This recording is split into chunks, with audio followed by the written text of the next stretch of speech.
চলতি বছরের ফেব্রুয়ারিতে মোংলা বন্দর কর্তৃপক্ষ কর্মচারী সংঘের কার্যনির্বাহী কমিটির প্রধান উপদেষ্টা হয়েছেন জাতীয় নাগরিক পার্টি এনসিপির সিনিয়র যুগ্ম মুখ্য সমন্বয়ক আব্দুল হান্নান মাসুদ। তিনি উপদেষ্টা কিংবা সদস্য হননি জানিয়ে বলেন, কোনো সরকারি প্রতিষ্ঠানের অথবা সংঘের উপদেষ্টা কিংবা সদস্য হইনি, বরং দায়িত্ব নিয়েছি দীর্ঘ সময় ধরে নিপীড়িত, নির্যাতিত ও উপেক্ষিত শ্রমিক গোষ্ঠীকে ঐক্যবদ্ধ করা।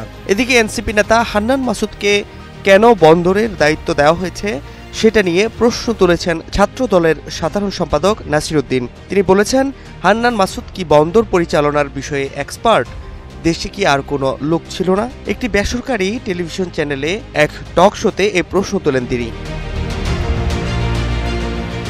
বৈষম্য বিরোধী ছাত্র আন্দোলনের প্ল্যাটফর্মকে ব্যবহার করে যারা অনিয়ম করল, বিভিন্ন জায়গায় চাঁদাবাজি করল, যারা হত্যাকাণ্ডে সরাসরি জড়িত ছিল, তাদের বিষয়ে বৈষম্য বিরোধী ছাত্র আন্দোলন কি পদক্ষেপ নেবে, এই প্রশ্ন রাখেন নাসির উদ্দিন। এ নিয়ে নিজের ফেসবুক আইডিতে এক পোস্টে কথা বলেছেন হান্নান মাসুদ।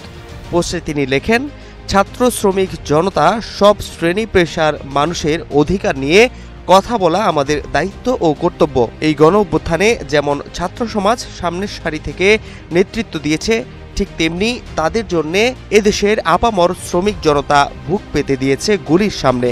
তাদের যদি আমরা ভুলে যাই, এ হবে চরম নিষ্ঠুরতা। পোস্টে তিনি আরও লেখেন, ছাত্র শ্রমিক জনতা সব শ্রেণী পেশার মানুষের জন্য লড়াইয়ে কোনো দ্বিধা নেই।